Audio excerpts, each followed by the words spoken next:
मेरे भाई याद रखिएगा, मेरा रब बड़ा रहीम है, मेरा रब बड़ा करीम है।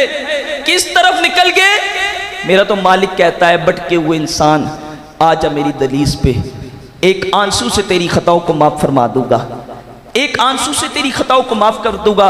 मेरे भाई क्या हो चुका, हम किस तरफ निकल गए, हमारा स्टेटस हमारा मकाम क्या था और हमने अपने स्टेटस को गिरा दिया है। लेकिन याद रखना ये अजीम रात बड़ी अजमत वाली रात है, बड़ी अजमत वाली रात है। क्या पता ये रात फिर नसीब ना हो, फिर नसीब ना हो। आज वक्त है, आज आजा रब की बारगाह में गिरोजारी कर ले। देख ले बनी इसराइल का एक नौजवान था और सारी जिंदगी नेक और चंगे अमल करता रहा। एक वक्त ऐसा आया उसने कहा अब तो चंगे अमल करके लज्जत ली है, अब कोई गंदे अमल करके भी लज्जत लूं, गंदे अमल का क्या नतीजा है। अब क्या हुआ, वो निकल पड़ा और निकल के वो जब गुनाहों की तरफ मुलविस हो गया। 20 साल उसने गुनाह किए, 20 साल तक गुनाह करता रहा और गुनाह करता रहा, सुबह भी गुनाह, दिन को भी गुनाह, शाम को भी गुनाह। वही नौजवान जो सुबह भी नमाजें, दिन को भी इबादत करता था, रात को भी इबादत करता था, लेकिन अब क्या करने लगा, अब गुनाह में मुलविस हो गया, अब गुनाह करने लगा। जब 20 साल गुजर गए, एक दिन शीशे के सामने गया, शीशे के सामने जाकर देखा कि उसकी दाढ़ी में 2 सफेद बाल आ गए, आंखों में आंसू आ गए, रो पड़ा। रोकर कहने लगा ऐ मालिक तूने जवानी दी, मैं अच्छे अमल करता रहा, ऐ मालिक शैतान ने तेरे रास्ते से हटा दिया, क्या ये गंदा आ जाए कबूल करेगा। गैब से आवाज आई, सुने जुमले कितने मीठे हैं। रब कहता है बंदे तूने मेरी इबादत की, मैंने तेरी कदर की, तूने मेरा रास्ता छोड़ा, मैंने तुझे मोहलत दे दी। ऐ बंदे अब भी मेरी बारगाह में आ जा, ये रब तुझे कबूल करता है, ये रब तुझे कबूल करता है। मेरे भाई आज हम कहते हैं मौलाना साहब मैं नमाजें पढ़ने लग पड़ा, मैं दीन से वाबस्ता हो गया, तो मैं खाऊंगा कहां से, मेरे मामलात कैसे चले गए। सुने आखिरी बात, हबीब अजमी है, तौबा से पहले सूद का कारोबार करते थे। बड़े तवज्जो से सुनिएगा, सूद से तौबा से पहले सूद का कारोबार करते थे। एक दिन सूद वसूल करने के लिए जाते हैं, रास्ते में बच्चे खेल रहे थे, एक बच्चे ने सदा लगाकर कहा ए बच्चों हट जाओ, हबीब अजमी सूद खोर आ रहा है, ये ना हो इसके पाँव से गर्द उड़कर हम पे पड़ जाए, कहीं हम सूद खोर न बन जाए। बस एक जुमला ही था। कभी कभी बड़ी बड़ी तकरीरें असर नहीं करती, कभी कभी एक जुमला ऐसा होता है जो जिंदगी बदल के रख देता है। देखना है तो देख लो खादिम हुसैन रिजवी ने नौजवानों को किस तरह बदल के रख दिया है। आज छोटे छोटे बच्चे भी लब्बैक के नारे लगाते हैं। नगाए वली में वो तासीर देखी, बदलती हजारों की तकदीर देखी। अब क्या हुआ, अब वो जो शख्स था, अब हबीब अजमी सुना तो चीख निकल गई कि बच्चा बच्चा मुझसे नफरत करता है। पलट के हसन बसरी आले रहमा आपकी बारगाह में गए, बात सुना, तकरीर सुनी, पक्की तौबा की, तौबा करके वापस पलटे। अब दिल थाम के सुनिएगा, आज तौबा की रात है, हम तौबा करने के लिए जमा है। जब पक्की तौबा की ना, तौबा करके वापस पलटे तो वही रास्ता है, वहां बच्चे खेल रहे हैं। जब बच्चे खेल रहे थे तो जब हबीब अजमी ने देखा तो दिल की धड़कन तेज हो गई, कदम डगमगाना शुरू हुए। दिल में ख्याल आया ये तो बच्चे अभी सूदखोर कह देंगे, ये तो बच्चे सूदखोर कहेंगे, ये बच्चे नहीं जानते मैं तो तौबा करके आ रहा हूँ। ऐ मालिक लाज रखना, ऐ मालिक करम कर देना। क्या हुआ, जब बच्चों के करीब पहुंचे नजर को झुका लिया, मुंह को छुपाने लगे। अब नजरें झुकी, कदम डगमगाती है, आंखों में आंसू की कतार है। जब बच्चों के करीब पहुंचे, सुनिएगा, एक बच्चा सदा लगा कर कहता है ऐ बच्चों हट जाओ, हबीब अजमी तौबा करके आ रहा है। हबीब अजमी तौबा करके, हबीब अजमी की चीख निकली, रो पड़े ऐ मालिक तू इतना करीम है, ऐ मालिक इतना तू जानता था या मैं जानता था, कोई दूसरा नहीं जानता था, लेकिन तू इतना करीब है, इन बच्चों के दिलों में भी मेरी मोहब्बत को बैठा दिया। अब हबीब अजमी घर आते हैं, घर जब आए तो भी कुछ दिन गुजरे, सूद का कारोबार खत्म कर दिया, अब पैसे ही नहीं आते। अब पैसे आए तो बच्चों को कुछ खिलाया जाए, जिस तरह आज कहते हैं मौलाना साहब मैं जब पैसे ना हुए तो बच्चे कहां से पलेगे। मौलाना आप अच्छी बातें करते हैं, आप अच्छी गुफ्तगू करते हैं, लेकिन कोई हिसाब का मामला रखे, नमाजें पढ़ने शुरू कर दी, कुरान से रिलेटेड हो गया, तो फिर घर कैसा चलेगा। जिनकी नज़र रब पे हो वो कभी किसी के मोहताज नहीं होते, वो किसी के मोहताज नहीं होते। अब क्या हुआ, हबीब अजमी घर में आए तो एक दिन बीवी, काफ़ी दिन गुजरे तो बीवी कहने लगी, ए हबीब अजमी बच्चे भूखे हैं, इनको कुछ खाने के लिए ला के दे।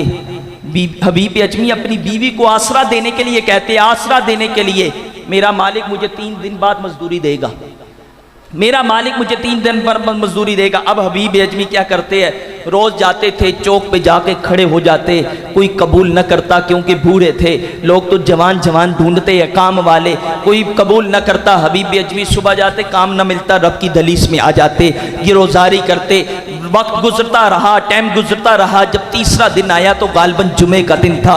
जब जुमे का दिन आया तो हबीब अजमी सुबह काम के लिए गए, काम ना मिला तो जुम्मे की नमाज पढ़ने मस्जिद में आए तो रोने लगे, घिचकियाँ बन गई। रोकर कहते हैं, मालिक तू जानता है, ए मालिक मैं जानता हूँ मैंने तौबा की है, मैं सूद का कारोबार आज के बाद नहीं करूँगा। ए मालिक करम करना, आज मेरा रास्ता मेरे बच्चे भी देख रहे हैं, आज मेरा रास्ता मेरी बीवी भी देख रही है। अगर मैं बच्चों के सामने गया तो मैं बच्चों का सामना कैसे करूँगा, मैं बीवी का सामना कैसे करूँगा। ए मालिक लाज रखना, ए मालिक शर्मिंदा ना होने देना, ए मालिक करम की बरसात कर दे। अब क्या हुआ, हबीब अजमी रोते हैं, जब उठते हैं सारी दुनिया जुमा पढ़ के चली जाती है, लेकिन हबीब अजमी मस्जिद में तने तनहा रोते हैं, हिचकियां बन जाती है। लोग देखते हैं ये बाबा रोता क्यों है, लोग पूछते हैं, लेकिन हबीब अजमी कहते हैं, ना पूछ मुझसे मैं क्यों रोता हूँ, मुझे रोने दे, मुझे रोने दे। आखिरकार उठते हैं, उठकर मस्जिद नबी से, मस्जिद के से जब जुम्मा पढ़ के बाहर निकलते हैं तो क्या देखते हैं, सामने रेत का ढेर पड़ा हुआ था। हबीब अजमी अपना रुमाल उतारते हैं, उसमें रेत डालते हैं और डाल के कंधों पे रखकर दिल में कहते हैं, चलो बच्चे दूर से देखेंगे उनको आसरा हो जाएगा, अब्बू कुछ लेकर आते हैं, उनके जो है अरमान न टूट जाए। ये बाप समझ सकता है, जब बेटा कहे ना अब्बू जान मैंने आज ये चीज लेनी है, जब बाप पूरा न कर सके, जब शाम को घर लौटता है उसके ज़हन पे यही सवाल होता है, मैं बच्चों का सामना कैसे करूंगा, मैं बच्चों के सामने कैसे जाऊंगा। कसीर तादाद में बच्चों वाले बैठे हो, ये बाप समझ सकता है बच्चों का प्यार क्या होता है। हबीब अजमी अपने कंधों पे वो रुमाल रखकर जब घर जाते हैं, कदम डगमगाने शुरू हुए, आंखों में आंसू की कतार है। जब दरवाजा खोला, मुंह छुपाने लगे, मुंह छुपाते छुपाते जब घर में गए तो अंदर से गोश्त पकने की खुशबू आने लगी। हबीब अजमी अपनी बीवी से सवाल करते हैं, ए बीवी ये तो बताना ये गोश्त कहाँ से आया है, ये गोश्त कहाँ से आया। हबीब अजमी की बीवी कहती है, तुम मजाक करते हो, तुम नहीं तो कहा था तुम्हारा मालिक 3 दिन बाद मजदूरी देगा। तुम्हारा मालिक आया था, बड़ा ही खूबसूरत था, बड़ा ही खूबसूरत लिबास वाला था, लेकिन उसने सलाम दिया है। जब उसने सलाम दिया, जो सलाम उसने दिया, आज तक मैंने ऐसा सलाम सुना नहीं है, ऐसी गुफ्तगू सुनी नहीं है। उसके तो जुमलों में भी चमक थी, उसके तो चेहरे पे भी दमक थी, उसके बोलने का अंदाज तो नखरा था, लेकिन उसका कमाल ये था, वो बोलता था तो दिल पे बातें लगती थी। उसने सलाम दिया, उसने कहा हबीब अजमी को मेरा सलाम देना और कहना हबीब अजमी को कहो और मेहनत कर, अल्लाह तुझको और इसका सिला अता फरमाएगा, अल्लाह और इसका सिला अता फरमाएगा। अब हबीब अजमी ने जब सुना तो चीख निकली, कहा कौन सा मालिक, किस मालिक की बात करती हो, कौन सा मालिक है। हबीब अजमी की बीवी कहती है, मुझसे मजाक न करो, तुम्हारा मालिक आया, उसने जो है शहद और कुछ रकम और गोश्त दिया और कहा हबीब अजमी को दे देना। अब हबीब अजमी की चीख निकली, मसल्ला बिछा लिया और कहने लगे, मालिक मैं गुनाहगार था, सियाकार था, बच्चा बच्चा मुझसे नफरत करता था, मुझे कोई मुंह नहीं लगाता था, लेकिन तूने इतना करम कर दिया, ऐ मालिक तूने इतनी बरकत फरमा दी। अब हबीब अजमी रोने लगे तो बीवी कहने लगी, है हबीब अजमी ये तो बता थैली में क्या लाया, थैले में क्या लेके आया है। हबीब अजमी कहते हैं, मुझे रोने दे। बार बार बीवी ने जब इसरार किया तो हबीब अजमी कहते हैं खुद ही खोल के देख रहे इस थैली में क्या है। अब हबीब अजमी की जब वो बीवी थैला खोलने लगी, जब उसको खोला गया, क्या देखा, वो जो रेत थी वो भी आटा बन चुका था। अब हबीब अजमी ने जब ये देखा आटा बन चुका है, रेत आटा बना, तो हबीब अजमी रो पड़े। रो कर कहा, मालिक मैं गुनहगार था, मालिक मैं स्याकार था, बच्चा बच्चा मुझसे नफरत करता था, मैं जिस रास्ते से जाता था बच्चा मुझसे नफरत करता था। तूने इतना करम कर दिया, इतनी बरसात रहमत की कर दी, और तूने एक बंदा भी भेज दिया और मुझे सलाम भी पेश किया और मेरी रेत को भी आटा बना डाला। ऐ मालिक तू बड़ा ही रहीम है, ऐ मालिक तू बड़ा ही करीम है। मेरे भाई अगर हबीब अजमी तौबा करे तो उसकी रेत आटे में तब्दील हो सकती है। ऐ मुसलमानों, अगर तुम भी अपना अकीदा सच्चा और पक्का रख के रब पे भरोसा करो, रब तुम्हें भी गैबी खजानों से अता फरमा सकता है। इसलिए अपने अकीदे को मजबूत कीजिए। वक्त मुख्तसर है, टाइम निकल जाना है। वही बंदा कामयाब है जो अल्लाह और उसके रसूल पर भरोसा करता है। मेरे भाइयों, इसलिए इस वक्त को गनीमत जानते हुए आइए रब ताला की बारगाह में हम गिरोजारी भी करेंगे, रो रो कर दुआ भी करेंगे, इस्तखाजा भी पेश करेंगे। इससे पहले हम मुख्तसर सी दुआ करने लगे हैं। मुख्तसर दुआ, फिर उसके बाद आपने बाहर हल्के बना लेने हैं। मैं बताता जाऊँगा, आपने उठना नहीं है। हम मुख्तसर सी दुआ करेंगे, उसके बाद आप जब हल्कों में बैठेंगे आपको लंगर पेश किया जाएगा।